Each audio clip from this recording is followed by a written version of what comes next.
Estamos prontos para o TEDx Funchal.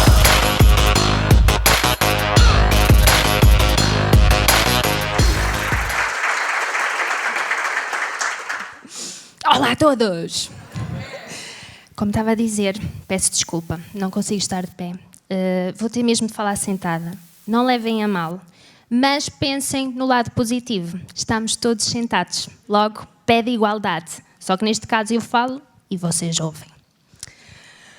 Bem, neste momento vocês devem estar aí a pensar: o que é que será que lhe aconteceu? Será que foi acidente? Ou será que já nasceu assim? Ai, que pena, ela era tão linda. Coitadinha, tão jovem, tanta coisa que não pode fazer. Ou se calhar já estão a pensar: parece ser chata. O que é que ela tem para dizer no TEDx Funchal? Aos 11 anos, eu fui vítima de um acidente na minha escola. Isto já respondendo a uma dessas questões que estão a mergulhar nas vossas cabeças. Basicamente, na altura, os autocarros entravam dentro do recinto escolar para haver maior segurança. Mas adivinhem o quê? O mesmo portão de entrada para os autocarros também servia de entrada para as pessoas que não usavam o autocarro. Resumo da história. Basicamente, fui esmagada contra um portão na parte lateral esquerda do autocarro, ou seja, do lado do condutor, que nunca olhou para o espelho. E aqui eu já aproveito a minha talk para realçar o alerta da importância de nós usarmos os espelhos dos carros. Não para maquilhagem, nem para fazer a barba, mas para evitar mesmo graves acidentes. Mas calma, no meio desta história dramática, até existe um lado positivo. Aquele autocarro não sofreu nenhum arranhão. Afinal, eu fui uma boa almofada. Após o meu acidente, os autocarros foram retirados do recinto escolar, foi aberto um novo portão específico para as pessoas e hoje em dia nem sequer o carro do lixo entra no recinto escolar. É aquela velha sabedoria que, depois de casa roubada, tranca-se a porta. Mas pronto, enfim.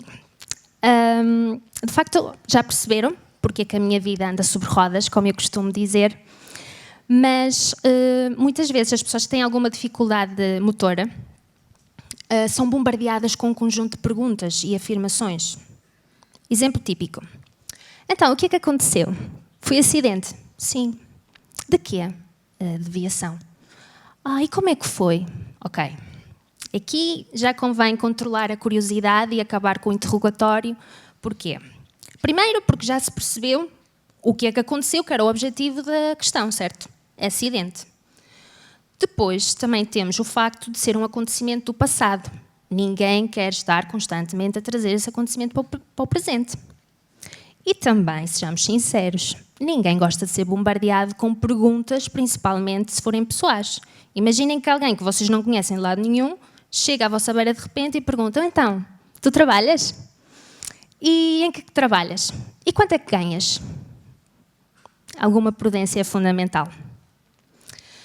Ai, que pena, ela era tão linda. Mas, por acaso, a beleza é um fator que evita acidentes ou doenças? Não. Gordos, altos, magros, feios, bonitos, todos podem vir a sofrer um acidente. Ninguém está imune. E já agora, o facto de uma pessoa ter uma dificuldade motora a torna menos bonita? Eu deixo a questão no ar para refletirmos. Ai, Alison, Deus quis assim, já estava destinado. Bem, primeiro, se Deus existe e se nós acreditarmos na sua existência, Deus se calhar quer a nossa alegria, a nossa felicidade. Não estou a ver Ele querer o sofrimento e provocar-nos mal. É quase como dizer que Deus nos provoca os divórcios, os problemas financeiros, as guerras. Então, se Ele quer o bem, vai causar-nos o mal. E eu tenho Jesus no apelido, portanto, isto já devia de ser um fator protetor.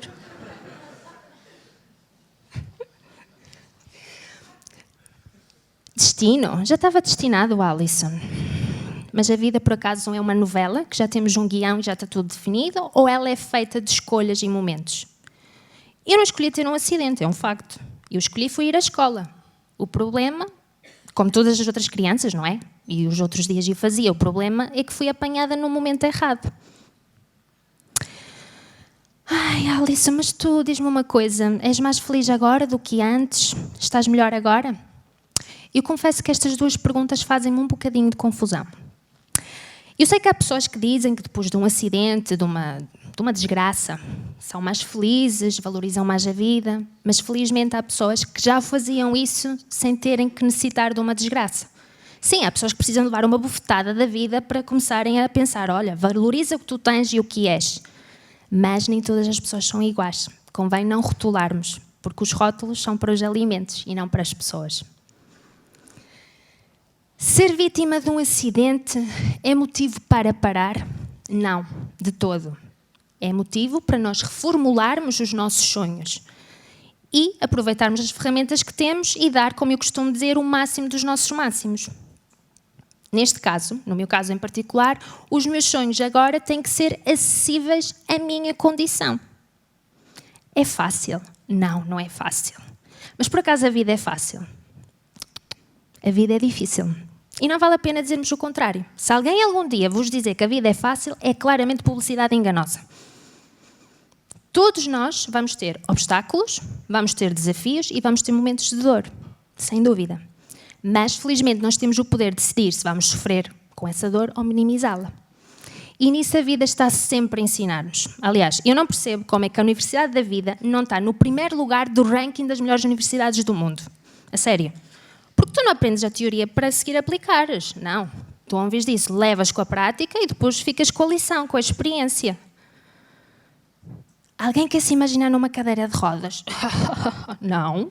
Isso é muito difícil, isso assusta, dá muito medo. Precisamos de ajuda? Claro que precisamos de ajuda, mas todos nós precisamos de ajuda e é bom ajudarmos uns aos outros. Muitas vezes eu ouço aquela expressão, olha, eu não sei ajudar, por isso é que eu não ajudo. Ainda vou para lá atrapalhar. Mas por que não dizer assim? Precisa de ajuda. E como é que eu posso ajudá-la? Olha, eu não sei ajudar, mas se me explicar eu até dou um jeitinho. Torna tudo mais fácil quando temos ajuda uns dos outros. Eu, por falar de ajuda, de precisar de ajuda, falaria das barreiras arquitetónicas. Aquele grande obstáculo, um dos maiores obstáculos das pessoas com mobilidade reduzida. Mas se nós pensarmos bem, as barreiras arquitetónicas existem porque nós é que a construímos. A nossa falta de consciência. Os prédios e as ruas não se constroem sozinhas, pois não somos nós. Falta aquela empatia, aquela capacidade de pensarmos nos outros. Mais do que pensarmos, colocarmos-nos no lugar do outro. Vamos fazer um breve exercício. Imaginem que querem construir um prédio. Na entrada do prédio, pensam em colocar aquelas portas de empurrar ou puxar. E se andarem numa cadeira de rodas? Será que vocês conseguem abrir a porta e ao mesmo tempo conduzir a cadeira? Vai ser um bocadinho difícil, provavelmente vão precisar de ajuda. E que tal portas automáticas? Ou daquelas de correr? Até um pai com um carrinho de bebê tem a vida mais simples. Na entrada do nosso prédio estão a pensar colocar alguns degraus. Pois, e se andarem de cadeira de rodas? Já sei, uma rampa. Pronto, resolvido o problema. Certo, mas se a rampa for muito inclinada, não vão conseguir subir e descer sozinhos. Vão precisar de ajuda, é quase como se tivesse ali os degraus. Piso rebaixado é mais acessível. Ou então, sim, uma rampa, mas com uma inclinação adequada. Depois ali à volta do nosso prédio, vamos ter ruas. Vamos ter passeios, certo? Qual é o pavimento que nós vamos usar nos passeios? A calçada portuguesa. Tão linda que é, e é tradição. É importante mantermos a tradição. Pois, desafio-vos a andarem com uma cadeira de rodas sobre a calçada. Requer muito maior esforço físico e andam aos saltos. Não é o mais adequado. Continuamos na construção do nosso prédio. Vamos ter andares, certo? Precisamos de elevador. Eu aqui vou-vos ser muito sincera. Eu, se pudesse, eu usava escadas. Queimava mais calorias e não corria o risco de ficar presa a um elevador caso ele avarie. O que é que acontece muitas vezes? Eu deparo-me com um elevador cheio de pessoas que não cedem o lugar. Há uma pessoa que de facto precisa do elevador. Daí ter havido a necessidade de criar aquelas plaquinhas a dizer acesso prioritário, algo que muitas vezes é ignorado. E aí, meus amigos, não é falta de consciência, é mesmo uma barreira mental. Depois, no nosso prédio, o que é que nós vamos necessitar? Parques de estacionamento. Já repararam que aqueles lugares reservados para cadeira de rodas são mais espaçosos dos que os outros, certo? E não é porque nós não sabemos estacionar em lugares mais estreitos. É porque, de facto, precisamos de mais espaço para fazer a transferência cadeira-carro e vice-versa. A porta tem que abrir completamente. O que é que eu me deparo muitas vezes? Carros estacionados sem o dístico. Sim, porque nós, para estacionar nesses sítios, temos que ser portadores deste dístico que tem que estar visível no para-brisas. É assim, eu quero acreditar sinceramente que as pessoas que estacionam aí sem dístico não é falta de consciência nem uma barreira mental. Elas simplesmente não conseguem estacionar num sítio mais estreito. Pronto. É esse o problema. Mas também temos aqueles carros que têm dístico. Só que há aqui um problema. O dístico é atribuído a qualquer pessoa que tenha uma dada incapacidade. Se uma pessoa tiver uma incapacidade atestada de pelo menos 60%, já pode estacionar ali. Mas não será que esses lugares deviam de ser reservados apenas para quem de facto precisa de mais espaço? É porque a oferta destes lugares já é muito limitada. Não sei se já repararam, mas eu até agora não usei a palavra deficiente. E sabem porquê? Porque normalmente a palavra deficiente tem um sentido negativo. Quantas e quantas vezes não é usada quase como insulto? Então, esqueceste as chaves de casa? Que deficiente que tu és. Não sabes fazer isto? És mesmo deficiente. Aqueles lugares são para os deficientes? Não. Aqueles lugares são para pessoas com necessidades especiais. Sim, porque, dada a sua condição, dada a sua mobilidade reduzida, tem a necessidade especial de ter um lugar mais espaçoso que os outros para conseguir entrar e sair do carro. Mesmo aquelas pessoas com algum problema mental não deviam de ser chamadas deficientes. São pessoas com necessidades educativas especiais. São pessoas que precisam de uma atenção personalizada. Daí o especial. É importante nós termos em mente que estas pessoas já lidam com tantas barreiras no seu dia-a-dia e o simples facto de conseguirem adaptar-se às situações, serem flexíveis para ultrapassar todos aqueles obstáculos e tentarem tornar mais fácil aquilo que já é difícil, só as tornam muito, muito eficientes. Tomara todos termos a mesma força para dar conta dos desafios da vida. Agora que já terminamos a construção do nosso prédio, tenho que falar-vos das minhas viagens de avião. Sim, porque isto de viver numa ilha e estudar no Porto obrigam-me a viagens constantes. Sou nutricionista, sim, e já estou a ver vocês aí a pensarem, bem, quando a tal terminar eu vou ir para a beira dela para lhe pedir dicas de nutrição e para me passarem aqui planos. Esqueçam, não estou no meu horário de trabalho, mas se precisarem mesmo, depois podemos agendar uma consulta. Continuando. Os aeroportos têm funcionários específicos que nos prestam assistência no embarque e no desembarque. Sou a primeira a entrar no avião, o que me obriga sempre a chegar mais cedo, e para sair sou a última. Qual é o problema? Eu não consigo usar as casas de banho do avião, são minúsculas. Portanto, entre o avião aterrar, saírem todos os passageiros, vir a assistência, lá se vai 1 hora. Assim, companhias aéreas, ser a primeira a sair, seria uma excelente ajuda. Durante a minha estadia no Porto, eu tive que recorrer a uma cadeira elétrica. Ela nos dá mais autonomia, só que é mais inflexível. Não consegue subir e descer, por exemplo, de graus. Numa cadeira manual, facilmente conseguimos contornar esta situação. O que é que fazemos? Pedimos ajuda. Mas numa cadeira que pesa mais ou menos 90 quilos, mais complicado. E o que é que acontecia? Carros estacionados em cima do passeio. Sabem o que isto muitas vezes me obrigava? A ter que voltar para trás, a ter que encontrar um piso rebaixado ou uma rampa, normalmente nas passadeiras, quando têm, nem todas têm, e depois ter que fazer o mesmo percurso mais pela estrada, juntamente com os carros. Em dias de chuva torrencial, garanto-vos que isto era um espetáculo, como devem imaginar. Aquela ideia pessoal de não tenho lugar de estacionamento, vou estacionar ali em cima do passeio, não atrapalho ninguém, errado. Podem atrapalhar e muito a vida de alguém. Como era uma situação recorrente, acontecia muitas vezes, e isto já me estava a obrigar a prever, a ter que sair mais cedo de casa. Se eu demorava 10 minutos a chegar à faculdade, eu já saía 20 minutos antes, que eu posso ter um carro estacionado em cima do passeio. Eu não, vou tomar uma atitude. Contactei a Câmara do Porto, expus a situação e, em tempo recorde, e não era ano de eleições, lá apareceram mais pisos rebaixados, rampas e colocaram ferros que impediam o estacionamento. E não tinha cunhas também.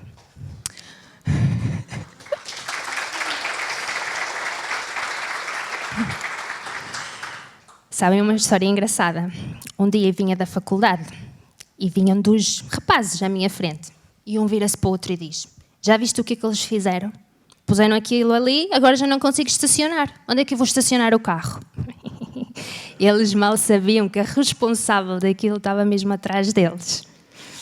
Bem, isto agora, eles vão ficar a saber isso. Por favor, organização, cortem esta parte, ok? Pronto. Não têm lugar, têm que estacionar mais longe, caminham mais, fazem mais atividade física, só é benéfico para a vossa saúde. A sério, palavra de nutricionista. Por falar em saúde, eu gostaria de realçar aqui o facto de que aqueles todos os benefícios que se fala da atividade física, da prática regular de exercício, também se aplicam a nós que andamos sobre rodas.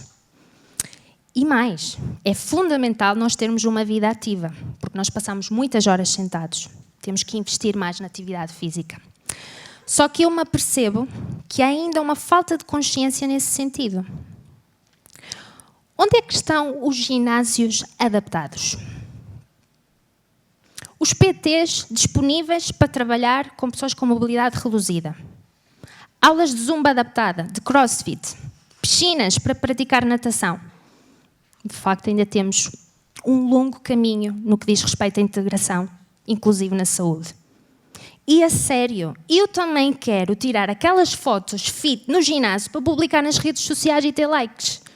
Até nisso uma pessoa é discriminada, francamente. Não percebo. A grande mensagem que eu quero deixar é que vocês, antes de pensarem, antes de agirem, de falarem, pensarem sempre: e se fosse comigo? É da próxima vez, quando estiverem num elevador cheio de pessoas e à vossa frente uma pessoa com mobilidade reduzida, cederem o vosso lugar, porque vocês podem usar as escadas e aquela pessoa obrigatoriamente tem que usar o elevador. É da próxima vez que forem a um shopping e todos os lugares estiverem ocupados, menos aqueles para cadeira de rodas, pensarem: não vou estacionar ali porque posso vir a complicar a vida de alguém que já tem uma vida complicada. Um mundo mais acessível, mais inclusivo é possível. As mentalidades não são estáticas. Todas aquelas barreiras podem ser eliminadas se nós combatermos a falta de consciência e as barreiras mentais.